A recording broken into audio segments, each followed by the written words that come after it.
Salut la Ranger Family, ici Timer, j'espère que vous allez bien. Merci à tous d'être toujours au rendez-vous chaque jeudi. Si vous aimez la chaîne et que vous souhaitez la soutenir, n'hésitez pas à vous y abonner. En l'honneur de l'épisode spécial des 30 ans de Power Rangers, toujours vers le futur, disponible depuis hier sur la plateforme Netflix, nous allons discuter aujourd'hui des précédents épisodes qui ont célébré les anniversaires tout au long de la franchise. Vous êtes prêts? C'est parti!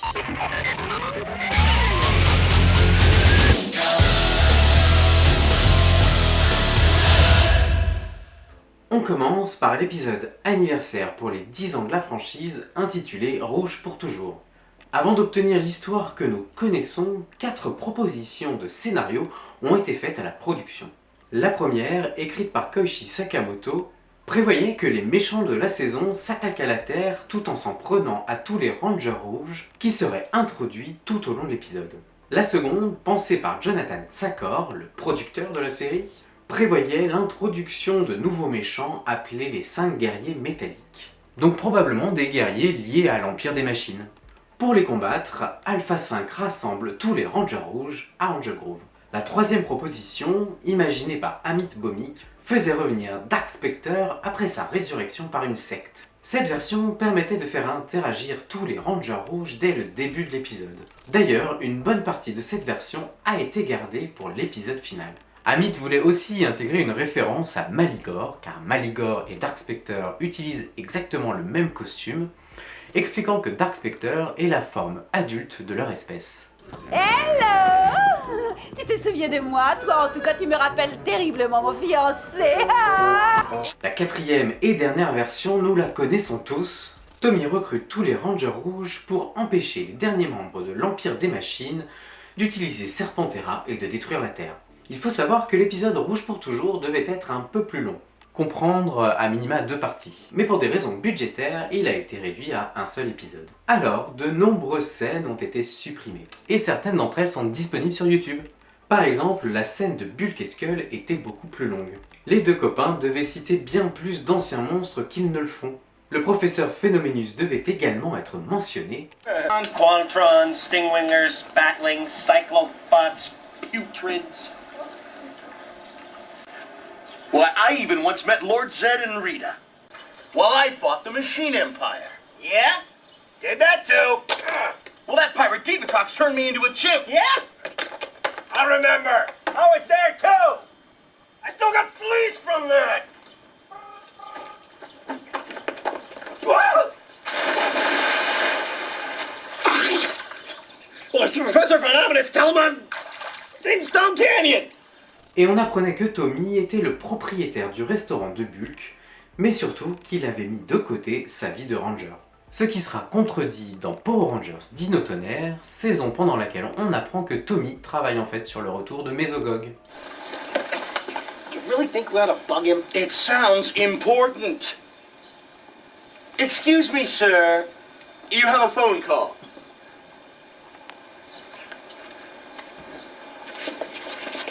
Hello? Andros? Don't you know I'm retired? And now, The Evil Machine Empire. I'll contact the others. Un autre point intéressant, c'est qu'on devait voir un petit peu plus les Rangers Force Animale avant que Carter n'arrive.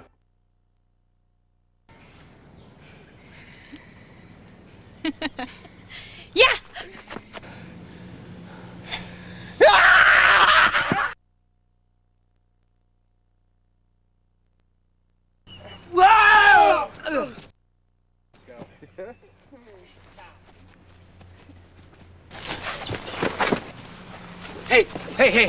Hey, what's going on here? He says the White Ranger's the best. He says the Red Ranger's the best. You guys are both wrong. The Blue Ranger's the coolest. hey, what about the Black Ranger? I think he's pretty cool.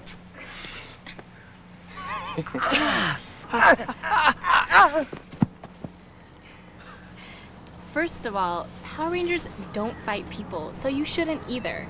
They only fight orgs to protect the Earth. You guys talking about Power Rangers again. Come along now. Bye. Bye. Bye, guys. Bye.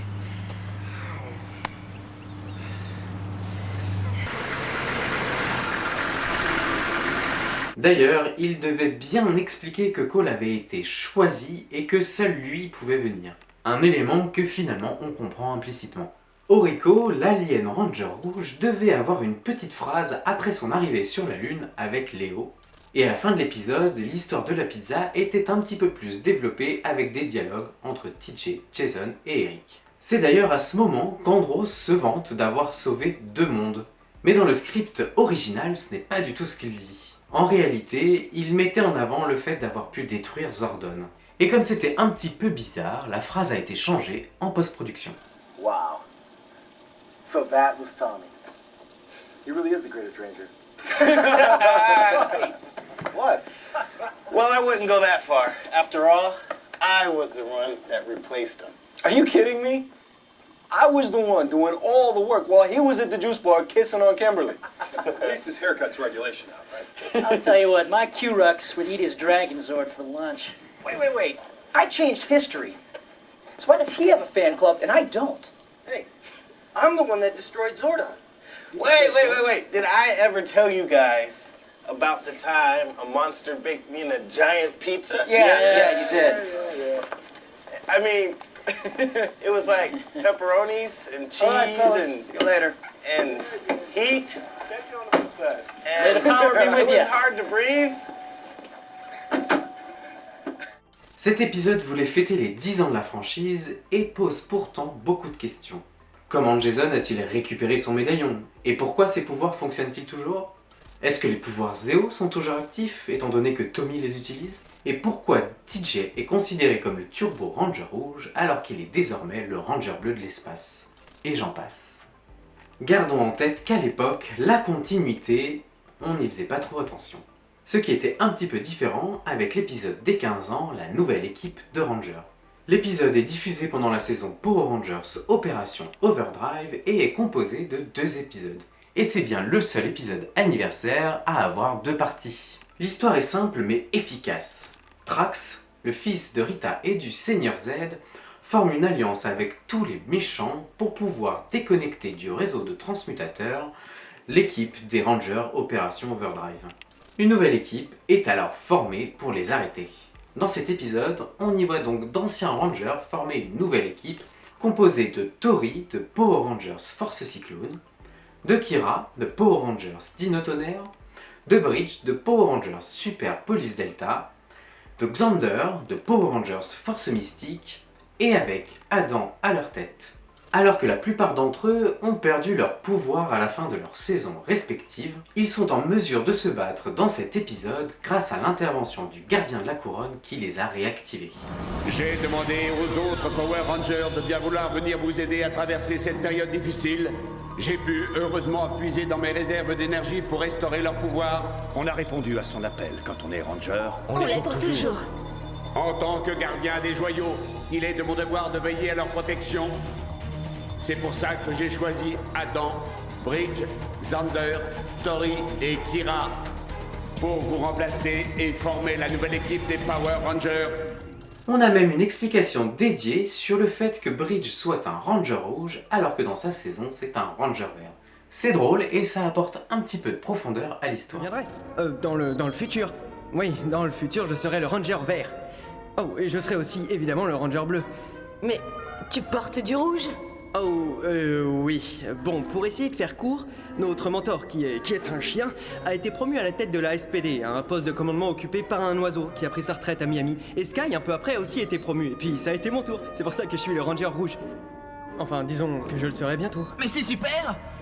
Là où la continuité va pêcher, c'est avec Trax. C'est l'antagoniste principal de cet épisode anniversaire, mais c'est surtout le fils de Rita et du Seigneur Z. Or ces deux-là ont été purifiés il y a presque 10 ans, à la fin de Power Rangers dans l'espace. Du coup, ça colle déjà pas trop.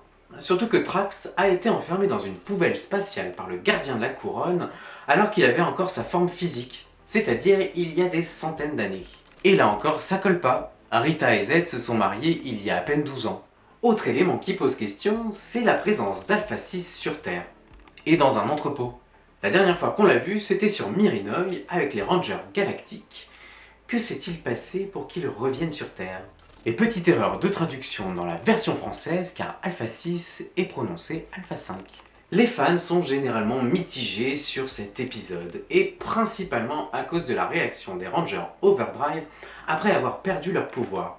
D'ailleurs, Jackie Marchand, la scénariste de ce double épisode, explique que d'autres scènes avaient été prévues, mais qu'elles ont été coupées au montage pour garder une bonne balance entre l'action, le drame et toutes les équipes de Rangers.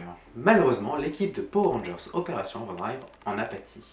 Mais ce n'est rien comparé à l'épisode du 20e anniversaire, la bataille légendaire, la fameuse.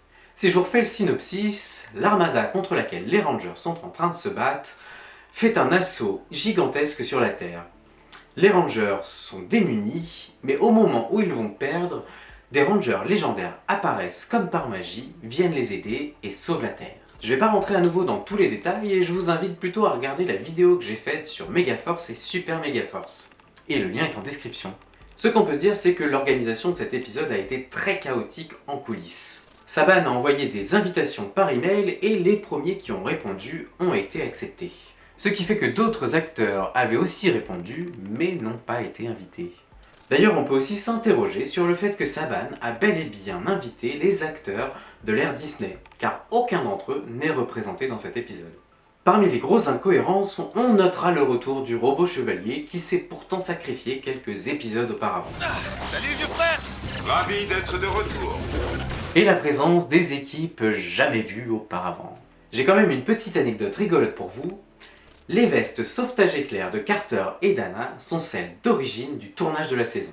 Personnellement, je vous conseille de regarder la version étendue avec plus de scènes de combat et de modes légendaires.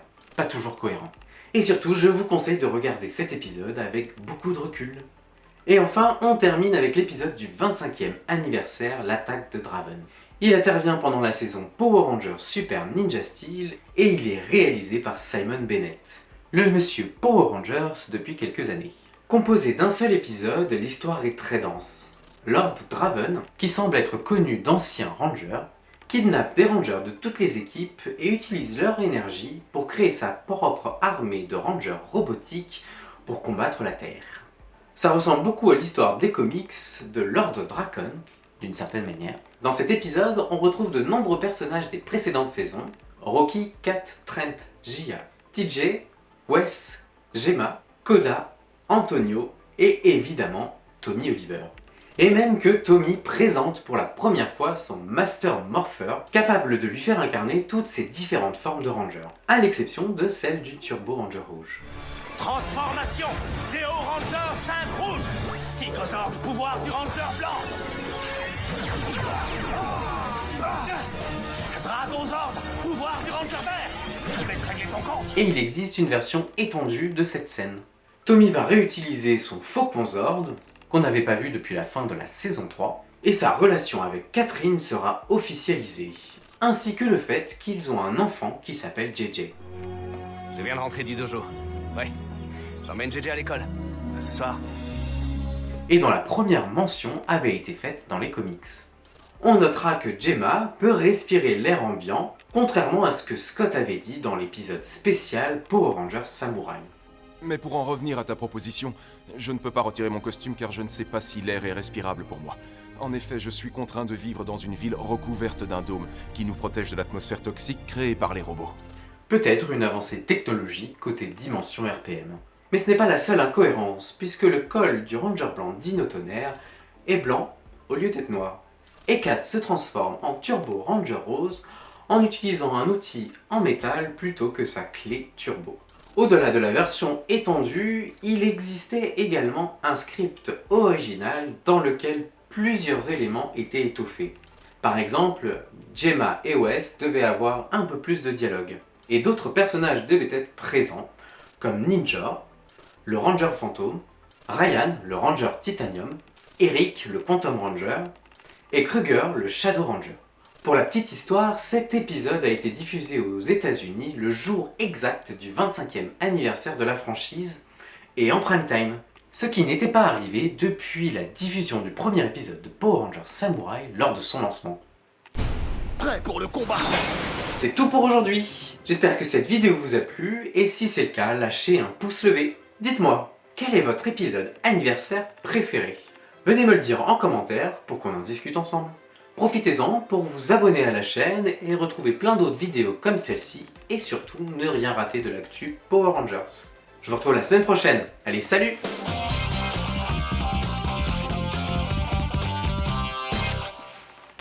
Et pourquoi c'est Dans cet épisode, on retrouve de nombreux du Ranger blanc Dino Tonnerre et blanc